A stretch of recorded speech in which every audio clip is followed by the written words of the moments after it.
they've not passed profits on to customers. Why are we going to subsidize them in any way, shape, or form for stuff they're going to make a further profit But off? it's every local government's responsibility to partner with businesses, especially if it benefits the citizens of this county.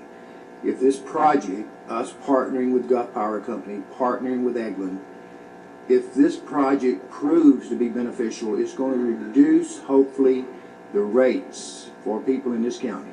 So the benefit will be for Santa Rosa County. Like Commissioner Gooden said, there will be no upfront dollars. We're simply partnering with Gulf Power, using county-owned beach land to see if we can find ways to produce less expensive power. Well, Deborah, you know, one thing that I noticed in all of that is, and you know what, I love a good political debate. I like a good political debate where two people can debate something and it not become personal or one person start raising their voice.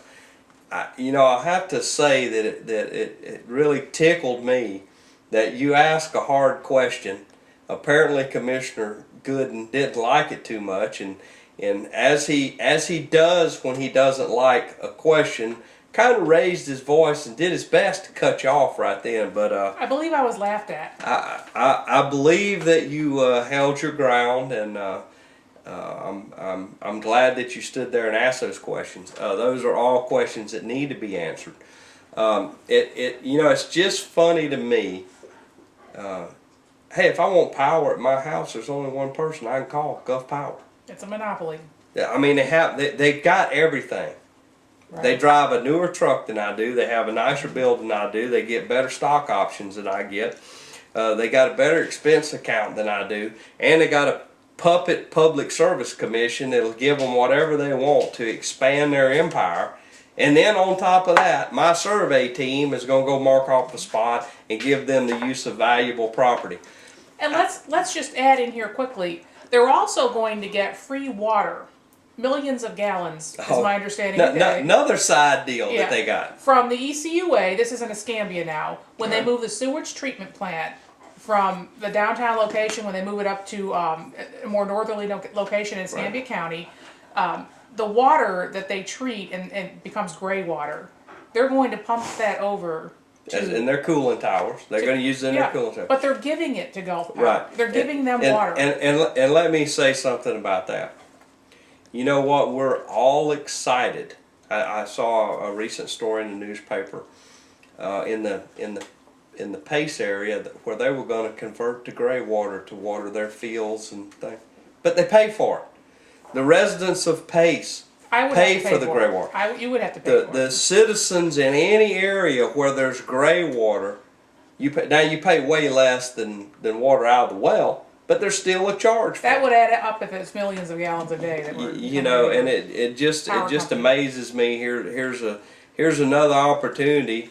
Here is another franchisee that's given another franchisee a huge financial break on our backs, where they should be selling that water to them rather than. So that's, it never ends, ladies and gentlemen. I think the point in all of this is, once again, Gulf Power went up on your rates 20.3%.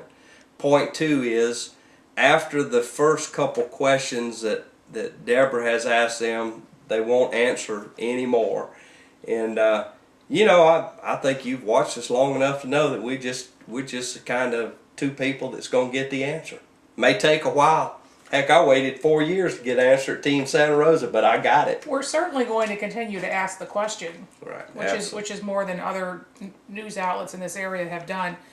One thing I would add, though, at the end of this story, and this is possibly the most disturbing aspect of this tower going up on Navarre Beach Park property, is that there was a lot of cross discussion about whether this might be a good idea to put some kind of permanent wind power gathering apparatus into the park in the future. Right. This could be something that comes into the park. I mean, it's possible that they're actually eyeing public parkland to put these wind collection structures on in the future. And what we have seen so far, if we roll over for their tower, then chances are. Now I will say this: Gordon Gooden did say that on a small scale wind development that powered the park, which would be a direct benefit to me, the taxpayer, direct benefit, i.e., we don't have a power bill for the park. I'm okay with that. But when we're talking about this franchisee putting in their windmills, there's no direct benefit to me, the citizen. They will make the power. They will in turn sell that power to me and charge me a higher rate to do it.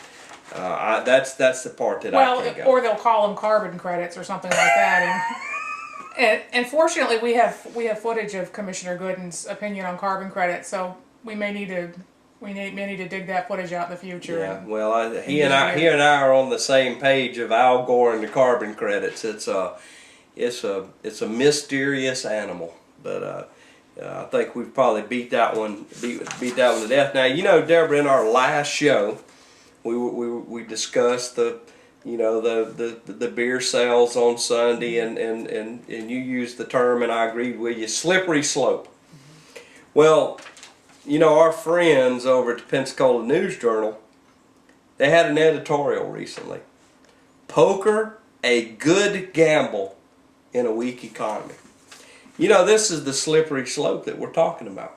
I actually thought that was a joke when I thought they were being ironic and it was going to... Well, it's going to bring in 150 jobs. I seriously thought that was a joke when I read it. You thought it was a humor piece. Are we talking about croupier jobs? I mean, what kind of possible jobs could we be talking about? Well, you know, you got to have people to shuffle the cards and to stand there and keep score. Look, I don't want to keep anybody from having a good poker game, but this is the slippery slope that we're talking about. We now have the largest newspaper in our vicinity, what should be our community paper, in a very conservative area in Northwest Florida, who is out, oh, well, poker will save everything. I'm a liberal and I think that's ridiculous. Well, look, Pensacola News Journal, on your next editorial, why don't you go ahead and lay down the cost of law enforcement, the illegal gambling that will surely follow that, the drugs and the narcotics, and you just keep going right down that slippery slope. I grew up in the Northeast. My grandparents lived in Philadelphia, but I grew up hearing their stories about how Atlantic City was. Right. Before the casinos, and then what happened to Atlantic City after the casinos. Yes. And I've been to Atlantic City. Right. And it's I don't recommend it as an economic development strategy. Well, if you want to lose complete control over an area, allow gambling to come in. So, gambling interests are always going to try. And it's just a little bingo machine. It looks like but it's not a poker machine. Just let them pull their arm. It's insignificant. It's kind of like it. I know there's been a lot of groups of outrage where the pack of gum for children that looks like a pack of cigarettes. Oh, it's just a piece of gum. I mean, you're crazy. That has no influence. Well, it does have an influence on a 5-year-old that rolls it up in his shirt sleeve and runs around the house like he's smoking a cigarette. It is an impact. And these things continue to pull us deeper and deeper. No society has ever been saved by alcohol sales or gambling. Several societies have been destroyed because of it, but none have ever been saved by it. Well, what happens with gambling is because there's a sort of open-ended ability to make money on it, is you've opened the door for an enormous array of syndicated crime to launder money. Well, and it's just like our discussion in alcohol and changing the ordinance. Well, this time we're only going to allow 25 bingo machines at the dog park. And next year we only want 575 bingo machines